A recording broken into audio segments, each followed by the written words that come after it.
Hey, wait, what are you doing? Trying to put the sugar back in the thing. Well, just go get the broom. I'll eat it for $1.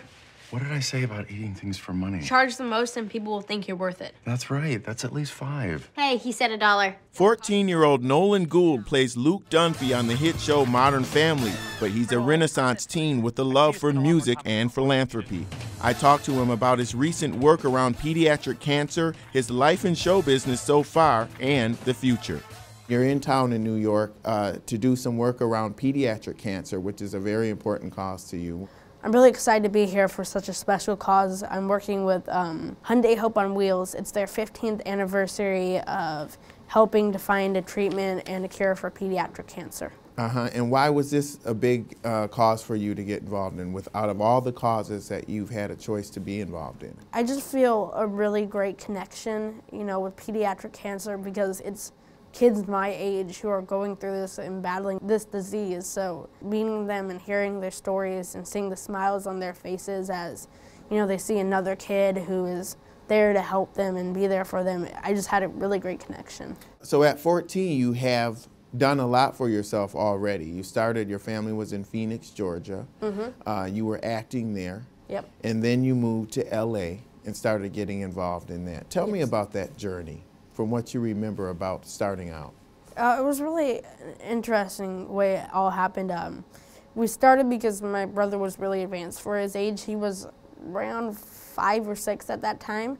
And my mom enrolled him in a theater program just to entertain him. And I went along with him. And, growing up, we were both like 2 huge hams. We were always putting around plays at the house and stuff with stuffed animals. And we, I guess, had the right mentality for it. And we really enjoyed it. And we moved out to Los Angeles because of my dad's job, and we're like, hey, might as well try acting.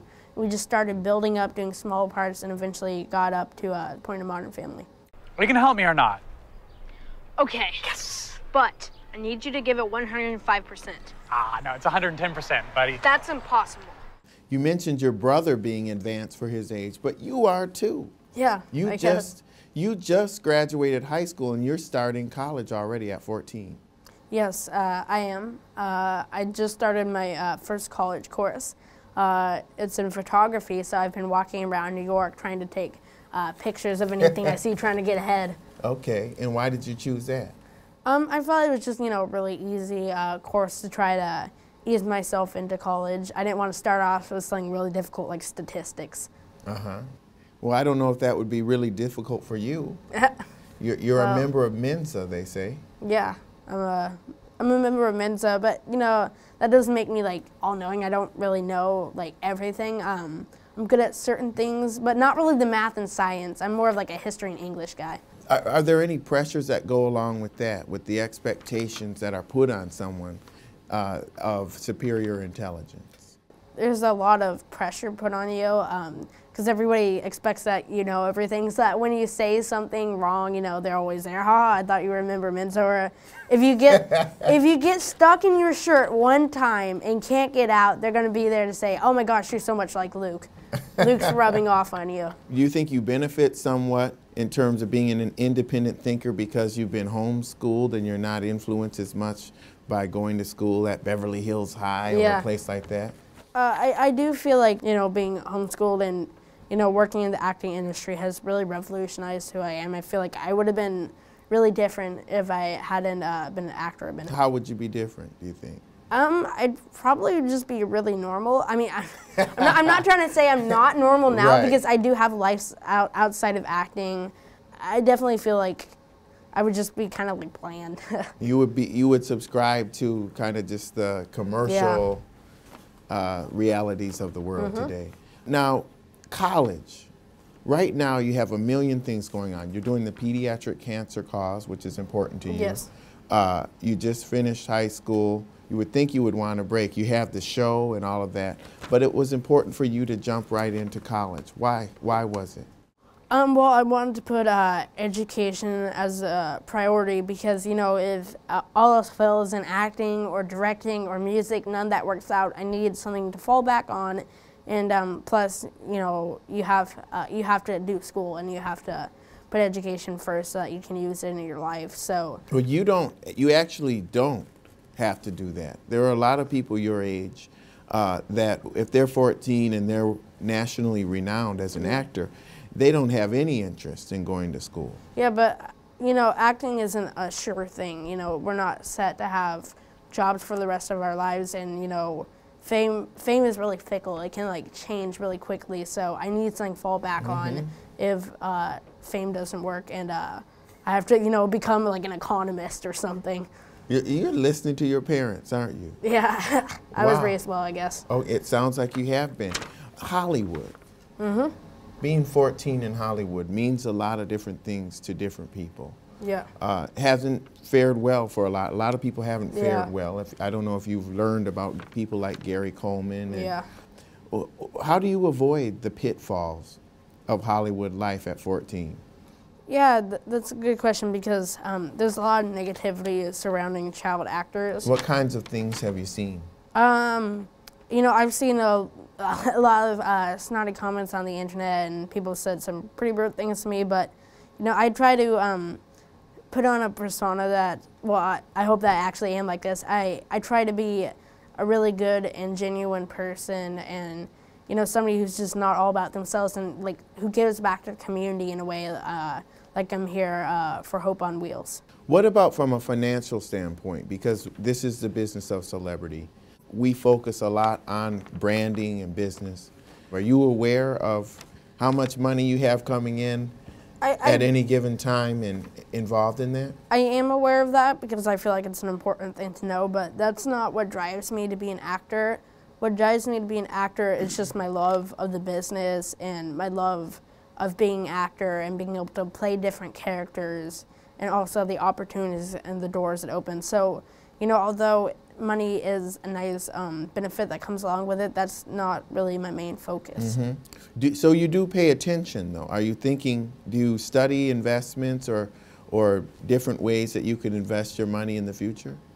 I haven't gotten to that point yet. I guess I'll learn that in the future in college. The reason I ask is because there are so many young people that start out young, and then when they get to be 18, they either blow their money or they go after their parents, claiming that their parents mismanaged their money. Yeah, no. All of my money goes into savings for my future. My parents don't take any of my money, and we make sure it all goes into Coogan's accounts or stocks and investments, and we're definitely taking care of it, and I definitely, you know, have plans of saving it and using it for good in the future. Okay, and your brother acts. He's 16 years old. Yep. And you kind of went through this thing together, right? You know, I kind of followed in his footsteps. He started acting first, and I followed him into it. So, and you know, there is a little sibling rivalry on a huge level when it's like we're dealing with, you know, huge things like booking TV shows and stuff. So there's been a little bit of a crazy sibling rivalry, but we still do love each other, and he's an actor too, and focuses on music. We're very similar in ways. He's like an older version of me, basically. You know, it's cool that you acknowledge that. Are there actors that you idolize or that you look up to and you'd like to maybe emulate in the future? Oh, wow, that's a really good question. There's a lot of actors that I kind of want to be like. One of them is Ed O'Neill, who plays Jay on the show, my grandpa, just because he's been in this business so long, and that's something I want to do, is just continue in this business. And he is such a veteran, and he's so mature, and he gives such great advice, and he's a really down-to-earth, real person. Okay, I know that I said I thought this was a bad idea, but what do I know? I mean, it's not like I wrote the book on fatherhood. Been trying all my life to get it right. I'm still screwing up. Right, Manny? I wrote a song about it in the car. What about movies? Do you see yourself getting really seriously into movies? I don't know, because it's difficult. Like I was saying earlier, this business is really, you know, back and forth. You don't really know what's going to happen in your future. I would love to do movies. Movies are really fun.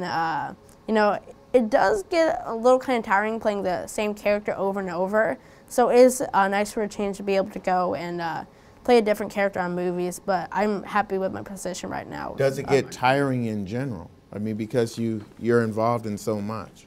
Yeah, you know, there is a lot of work involved with acting. There's a lot of getting up early.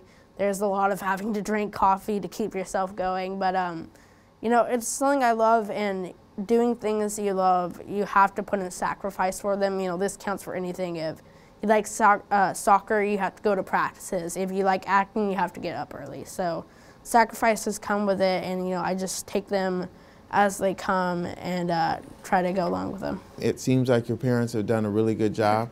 And your mom's traveling with you. Do your parents always travel with you? Yes, I always have a parent with me no matter what, whenever I'm at an acting event. Whether, you know, I'm at an award show or whether I'm doing a movie, I always have my parents with me. How do your parents keep you grounded? Because you're aware of the fact that you're a famous guy, and that you have a lot of success, and that you have your own money if you want it. How do they keep you from spiraling out of control?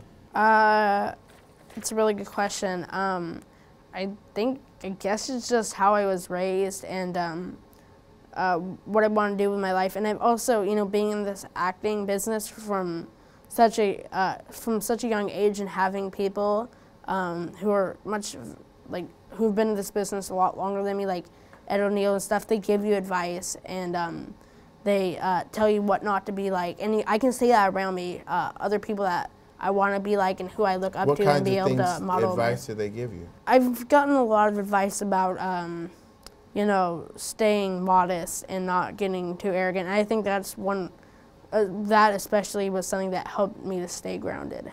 Isn't it a little hard to do at times? No, it's not. You just have to keep reminding yourself that, you know, I'm not in this position because of me. I'm in it because of the people around me, because my mom's been driving me to auditions, and the casting director decided to choose me, and my fans watch me, and they tweeted about me and follow me. So I'm not in this position because really anything I've done. Yes, I did do the auditions and stuff, but it's really because of everybody else. So I cannot claim fame to this. I cannot claim this as really mine. How do you stay engaged with those fans on Twitter? Are you really active with it? Yes, I am. I have a Twitter account at Nolan_Gould, and I stay tweeting, and I respond to my fans and always thank them for watching the show. Thank you very much, and good luck with the pediatric cancer cause. And with Nolan Gould, I'm Lee Hawkins. We'll see you next time. Still hard for you. I'm still in the trenches. What is the hardest part? Getting on the air. This doesn't come easy. You know, we work really hard, and if it was easy, then Three Sisters from Beverly Hills, everyone can do it.